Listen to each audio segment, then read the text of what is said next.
వెళ్దామని. గుండెపోటు టు గొడ్డలిపోటు సునీత చెప్పిన సాక్ష్యం. తనకు ఆవిడ పవర్ పాయింట్ ప్రజెంటేషన్ ఇచ్చారు ఈరోజు.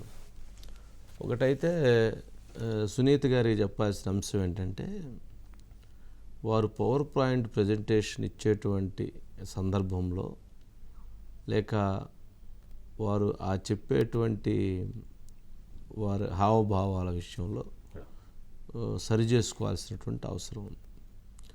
రెండోది, అక్కడ మనం ఒక హత్యకు సంబంధించి జరిగినటువంటి ఒక దారుణానికి సంబంధించి మనం ప్రజెంటేషన్ ఇస్తున్నాం. అది ఎలా ఉంటుందంటే, మనం ఒక ప్రొడక్ట్ గురించో లేకపోతే ఇంకోటి ఏదన్నా ఒక అంశం గురించో ఏదో ప్రజెంటేషన్ ఇస్తున్నట్టు మెడికల్ ప్రజెంటేషన్ లాగా ఉంటుంది.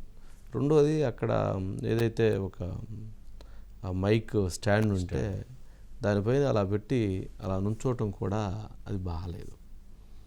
చూసేటువంటి జనము వ్యూవరు ఎలా చూస్తారంటే ఆ అంశాన్ని, సబ్జెక్ట్ని, ఇది ఒక దుర్మార్గమైనటువంటి సంఘటన. ఈ సంఘటన పైన సునీత ఒక 5 సంవత్సరాలుగా పోరాడుతుంది. ఆ పోరాటానికి సంబంధించినటువంటి సబ్జెక్టు ఏంటి అనే దాన్ని గమనిస్తారు.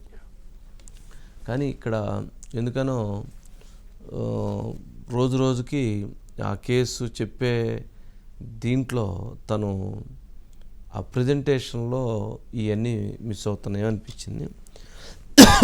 ఒకటి. నెంబర్ 2,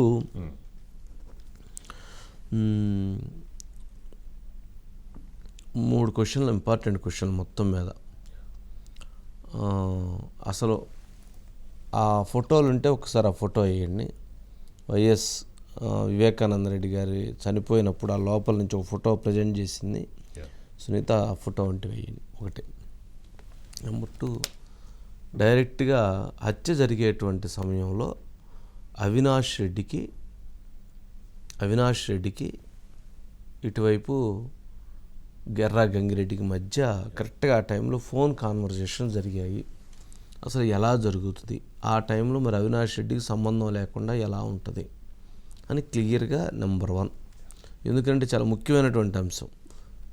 హత్య జరుగుతున్నటువంటి సందర్భంలో ఫోన్ కమ్యూనికేషన్ ఏంటి, మరి అవినాష్ రెడ్డి పాత్ర లేకుండా ఎలా ఉండద్ది, అవినాష్ రెడ్డికి, ఎర్రా గంగిరెడ్డికి, ఉమాశంకర్ రెడ్డికి ఎలాంటి రిలేషన్ ఉంది, ఇవన్నీ కూడా ఎస్టాబ్లిష్ చేసింది విత్ ఫొటోస్ తోటి ఒక ప్రజెంటేషన్ క్లియర్గా ఇచ్చింది. Okay, number 1. నెంబర్ 2, తెల్లారుజామున 4 గంటల ప్రాంతంలో ఫోన్ కాల్స్ వెళ్ళాయి అవినాష్ రెడ్డి దగ్గర నుంచి.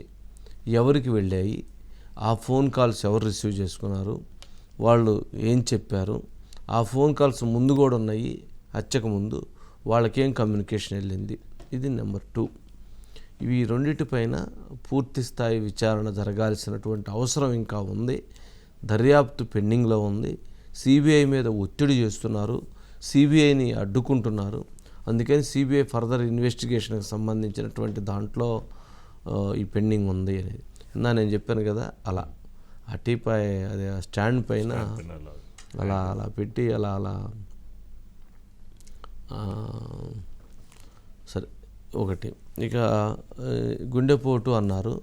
అక్కడ చూసినటువంటి సంఘటన, ఆ ఫోటోలు ఉంటే, విజువల్ ఉంటే, ఆ పక్కన కనుక ఆ చంపినటువంటి దృశ్యం ఇప్పుడు చాలామంది చూస్తుంటారు.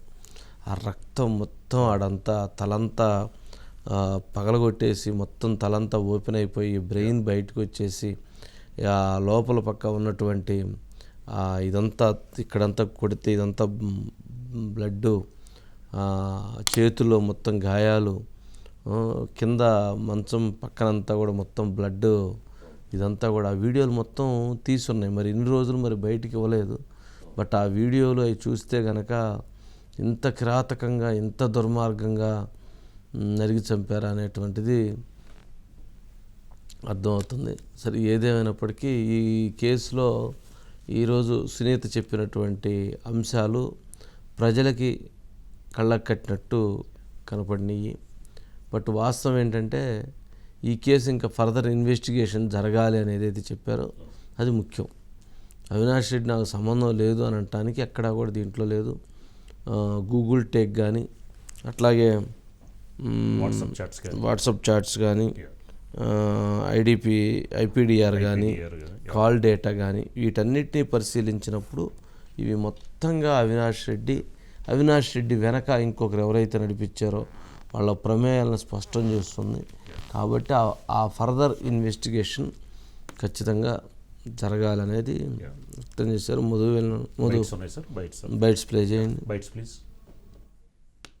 దీంట్లో దస్తగిరి అనే వ్యక్తి కావచ్చు, అదేవిధంగా A2 సునీల్ యాదవ్ అనే వ్యక్తి కావచ్చు, పెద్దగా మేము ఐడెంటిఫై చేసే వ్యక్తులు కూడా కాదు వీళ్ళు. ఎక్సెప్ట్ ఈ 2 ఇయర్స్గా పేపర్లలో టీవీల్లో పెద్దగా రావడం వలన వీళ్ళని ఐడెంటిఫై చేయగలుగుతా ఉన్నాం తప్ప అదర్వైజ్ వీళ్ళని ఐడెంటిఫై చేసే పరిస్థితి కూడా లేదు. మరి వీళ్ళు వచ్చి మా మీద ఇటువంటి తప్పుడు సాక్ష్యాలకు చెప్పడము, వీళ్ళతో వెనకాల ఉండి సిబిఐ కానీ సునీతమ్మ కానీ ఇలా చెప్పించడము, ఈ రెండు కూడా నిజంగా చట్టాన్ని మిస్యూజ్ చేయడమే. ఇవన్నీ కూడా తప్పకుండా రాబోయే రోజుల్లో బయటకు వస్తాయి, డెఫినెట్గా బయటకు వస్తాయి. Eragangireddy and Avinash there. Eragangireddy and Avinash here. Eragangireddy, Avinash and Vivekananda Reddy. Eragangireddy and Avinash. So what about the others? మిగిలిన వాళ్ళ సంగతి ఏంటి? సునీల్ యాదవ్కి ఇంకో తమ్ముడు కూడా ఉంటాడు, Kiran Yadav. This person is Arjun Reddy. That person there is Sarvotam Reddy, Arjun Reddy's father. This person is again related to them, Dr. Abhishek Reddy, Kiran Yadav, Avinash. Again, multiple settings, not one setting. ఒకసారి అయితే కన్నా పొలిటికల్గా ఏదో photo తీసుకున్నారు అనుకోవచ్చు. But so Kiran Yadav Bhaskar Reddy గారితో, Umashankar Reddy with Vivekananda Reddy. Not surprising because అందరూ చెప్తున్నది వీళ్ళు నాన్నగారికి తెలిసిన వాళ్ళే, వివేకానంద రెడ్డికి తెలిసిన వాళ్ళే. ఉమాశంకర్ రెడ్డి విత్ భాస్కర్ రెడ్డి ఫొటోస్ అన్ని పబ్లిక్ డొమైన్లో పబ్లిక్ మీటింగ్స్లో ఉండొచ్చు. పాలిటీషియన్స్ కదా వచ్చి అందరూ ఫోటోలు తీసుకుంటున్నారు అని చెప్పొచ్చు. కానీ ఇది క్లోజ్డ్ సెట్టింగ్. ఇక్కడ Avinash, Umashankar, Jagadishwar Reddy and Gangireddy same setting. ఇంకో యాంగిల్లో Gangireddy and Umashankar Reddy closed room setting. So ఇది తెలియని మనుషులతోటి మాట్లాడుతున్నాడంటే నేను నమ్మను. ఈ screen shot Umashankar Reddy phone నుంచి వచ్చింది. This is dated 2/15/2019. Call between this number to the phone from which it came from. ఆ ఫోన్ వచ్చేసి ఉమాశంకర్ ఫోన్. ఈ ఫోన్ నుంచి ఉమాశంకర్కి వచ్చింది. ఈ ఫోన్ నెంబర్ ఆయన సేవ్ చేసుకున్న పేరు అవినాష్ రెడ్డి ఎంపీ. ఇది చూస్తే ఫస్ట్ ట్రై చేసినట్లుంది, డిడ్ నాట్ కనెక్ట్ చాలాసార్లు ట్రై చేసినట్లుంది. మళ్ళీ incoming call, did not connect incoming call. So at least నెల ముందు ఫోన్ కాల్స్ కూడా జరిగినాయి. సో తెలియని మనిషి అయితే ఇన్కమింగ్ కాల్ అంటే మనకు తెలుసు కదా, అక్కడి నుంచి వచ్చిన కాల్, మనం చేసిన కాల్ కాదు. ఈ కాల్ ఈ నెంబర్ నుంచి ఈ ఫోన్కి వచ్చింది. భాస్కర్ రెడ్డి ఫోన్ డేటా చూస్తే 14 సాయంత్రం నుంచి 16 ప్రొద్దున వరకు ఏమీ యాక్టివిటీ లేదంటే స్విచ్ ఆఫ్ చేశారు. మామూలుగా చేయరు స్విచ్ ఆఫ్. మిగిలిన రికార్డ్స్ చూస్తే ఎందుకు స్విచ్ ఆఫ్ చేశారు? 14 రాత్రి 21 అవర్స్ అంటే 8:20 నిమిషాల ప్రాంతంలో ఫోన్ స్విచ్ ఆఫ్ చేసి 16 ప్రొద్దున స్విచ్ ఆన్ చేశారు. ఓకే, సో ఈ డేటా అంతా చూస్తే అవినాష్ రెడ్డి చెప్తున్నారు, నాకు వీళ్ళు తెలియదు, కనీసం ఆ మాత్రం ఐ థింక్ ఎస్టాబ్లిష్ చేయొచ్చు, తెలియదు అన్నది అబద్ధం అని. సాక్షి మీడియాను ఎందుకు టార్గెట్ చేస్తున్నాను? బికాస్ సాక్షికి ఇన్ఫర్మేషన్ ఎక్కడి నుంచి వెళ్ళింది? అక్కడి నుంచి వెళ్ళింది, ఆ రూమ్లో నుంచి వెళ్ళింది.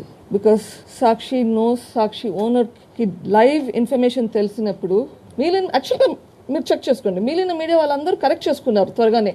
ఇన్ఫర్మేషన్ ఇక్కడ ఆ రూమ్లో నుంచి బయటకు వెళ్ళింది ఎక్కడికి? ఫస్ట్ పోయింది సాక్షి మీడియాకి. ఆ రూమ్లో నుంచి బయటకు పోయింది శంకర్ రెడ్డి బాలకృష్ణ మధ్య ఫోన్ కాల్ ఉంది. బాలకృష్ణ సాక్షి కడప. ఓకే, 6:24 అనుకుంటా. సో ఫస్ట్ కాల్ పోయింది ఆ రూమ్ నుంచి బయటకి మీడియాలో ఎక్స్చేంజ్ అయ్యింది, అది ఫోన్ కాల్. సో ఆ రూమ్లో ఉన్న వాళ్ళు సాక్షికి ఏం చెప్పారు? సాక్షి ఎందుకు గుండెపోటు అనింది? మీరు సాక్షి కదా, can you explain it to me please? Seeing that live, అది చూస్తే ఎవరికైనా అనిపిస్తుంది అది హార్ట్ అటాక్ అనిపిస్తుందా, బ్లడ్ వామిటింగ్ అనిపిస్తుందా? కానీ సాక్షిలో హార్ట్ అటాక్ అని వచ్చింది. ఎందుకు వచ్చింది హార్ట్ అటాక్ అని? ఎవరు చెప్పారు హార్ట్ అటాక్ అని? 10 గంటలప్పుడు విజయసాయిరెడ్డి గారు హార్ట్ అటాక్ అన్నారు. కనీసం విజయసాయిరెడ్డిని క్వశ్చన్ చేశారా? సాక్షి చైర్మన్ని క్వశ్చన్ చేశారా ఎందుకు వచ్చింది అని? పొలిటికల్ గెయిన్స్ కోసం మా మీద, అవినాష్ గారి మీద అర్థం లేని ఆరోపణలు చేస్తూనే ఉన్నారు. దీనికి తప్పక రెస్పాండ్ అవ్వాల్సి వచ్చింది. బేసిక్గా ఈ కేసులో ఈ కేసు మెయిన్ కుట్ర స్టార్ట్ అయింది ఎప్పుడైతే మర్డర్ జరిగిన రోజు నుంచి కుట్ర స్టార్ట్ అయింది. అది ఫైనల్గా పాయింట్ దేనికి వచ్చిందంటే ఈ ఎలక్షన్ల కోసమే. అంతే, ఈ ఎలక్షన్ల కోసం అవినాష్ గారిని కానీ పార్టీని కానీ డిఫేమ్ చేయాలనే మెయిన్ ఈ అలిగేషన్ స్టార్ట్ అయినాయి. సో వాళ్ళ టార్గెట్ రీచ్ అయ్యేసరికి అలిగేషన్స్ మరీ ఎక్కువ అయిపోయింది. అది సార్ శివశంకర్ రెడ్డి కుమారుడు చైతన్య రెడ్డి డాక్టర్ డాక్టర్ అండి. లాస్ట్ టైం దస్తగిరిని జైల్లో బెదిరించారని దస్తగిరి కంప్లైంట్ చేశారు. అసలు అబ్బాయి ఇప్పుడు ఎందుకు సునీత అని పిలుద్దాము, అబ్బాయి కూడా వస్తే డిబేట్లో అసలు తెలిసే కూర్చోబెట్టి మనం కూడా మన ప్రయత్నం మనం చేద్దాం, ప్రజలకు ఉన్న డౌట్స్, వెరీ గుడ్. సునీతకు ఉన్న డౌట్స్ చైతన్య రెడ్డి అని క్లారిటీ ఇస్తాడంటే మన సునీత గారిని ఆయన్ని చైతన్య రెడ్డికి కూడా ప్రత్యేకంగా ఆహ్వానం పలుకుదాం, సునీతకు కూడా ఆహ్వానం పలుకుదాం. వస్తే మనం కూర్చోబెడదాం, కాలర్స్ ఫోన్స్ కూడా తీసుకుందాం. చైతన్య రెడ్డి చెప్తుంది కరెక్టా, సునీత చెప్తుంది కరెక్టా, అవినాష్ చెప్తుంది కరెక్టా, జగన్మోహన్ రెడ్డి గారు చెప్తుంది కరెక్టా, లేక మనం చెప్తుంది కరెక్టా, లేదా చచ్చిపోయినటువంటి వైఎస్ వివేకానంద రెడ్డి గారు రాసిన లెటర్ కరెక్టా, మొత్తం అన్నీ వచ్చేస్తాయి. అది కూడా పబ్లిక్ కాల్స్ ఉదయం నుంచి సాయంత్రం వరకు 10 గంటలైనా సరే 12 గంటలైనా సరే ఆ రోజు దాని మీద పెడదాం. మరి చైతన్య రెడ్డి వస్తాడేమో మన రిపోర్టర్ శ్రీనాథ్ అడిగి చెబితే సరిపోయింది. ఒకటి నెంబర్ 1. నెంబర్ 2, తను అడిగిన క్వశ్చన్లు ఏంటి, ఇదిగో వీళ్ళందరి మధ్య రిలేషన్స్ ఉంది, వీళ్ళందరి మధ్య ఫోన్ కాన్వర్జేషన్ జరిగినాయి, వీళ్ళందరికీ సంబంధం లేదన్నాడు అవినాష్, వీళ్ళందరితో కలిసి ట్రావెల్ చేశాడు. ఇవన్నీ జరిగినటువంటి నేపథ్యంలో ఈరోజు హత్య జరిగినటువంటి అర్ధరాత్రి 2 గంటలప్పుడు 1 గంట ప్రాంతంలో అసలు అవినాష్ రెడ్డికి మర్డర్ చేస్తున్నటువంటి ఎర్రా గంగిరెడ్డికి ఏంటి సంబంధం అని నాకు తెలిసి. మరి ఇక్కడ ఒకటేందంటే చంపుతున్నప్పుడు విచిత్రంగా చంపుతున్నప్పుడు కొడుతున్నప్పుడు వీడియో కాల్ చేసి చూపించడం అలవాటు అయింది. ఇప్పుడు ఏమన్నా అక్కడ కూడా ఎర్ర గంగిరెడ్డి వాళ్ళు చంపుతున్నటువంటి దాన్ని వీడియో కాల్ చేసి అవినాష్ రెడ్డికి చూపించాడు అనేటువంటిది కూడా ఇప్పుడు డౌట్ వ్యక్తం అవుతుంది. ఎందుకంటే తను పర్టికులర్గా ఆ టైంలో మర్డర్ జరుగుతున్నటువంటి టైంలో ఆ 2 గంటల్లో 2 సార్లు ఆయన ఫోన్ చేసి మాట్లాడారు అని ఉంటుంది. అది ఫోనా లేకపోతే వీడియో కాల్ అనేటువంటిది కూడా చూడాలి. వీడియో కాల్ అయితే అంటే తను చంపుతా ఉన్నదాన్ని అక్కడ చూసి ఎంజాయ్ చేశారా అనేటువంటి డౌట్ కూడా వచ్చేటువంటి అవకాశం ఉంది. అది మరి తను చెబుతుంది దాన్ని బట్టి డేటా దాని ప్రకారం, ఇంకా దానికి మించింది ఏముంది. దానికి ఇప్పుడు వాళ్ళు ఫోన్ చేస్తే రైతులు ఎవరెవరో ఫోన్ చేస్తే తెలిపోయేది కదా. మరి వాళ్ళు చెప్పిన దాని ప్రకారంగా అది చూడాల్సినటువంటి అంశమే. సరే మధు ఉన్నారు. Good evening sir. Good evening Madhu. ఏంటి వ్యవహారం, ఏం చెప్పారు సునీత గారు, ఏం చెప్పారు, ఏం చెప్పాలనుకున్నారు, ఏం చెప్పారు సార్? రీసెంట్గా వివేకం అనేటటువంటి ఒక సినిమా ఆన్లైన్లో అయితే రిలీజ్ అయింది సార్. అవును. ఆ సినిమా అంతా కూడా చాలా మంది కూడా చూశారు. అది మొత్తం నటన, అంటే ఒక యాక్టింగ్, కొన్ని క్యారెక్టర్లు అంతా కూడా యాక్టింగ్ చేశారు. సినిమా అయితే రిలీజ్ అయింది.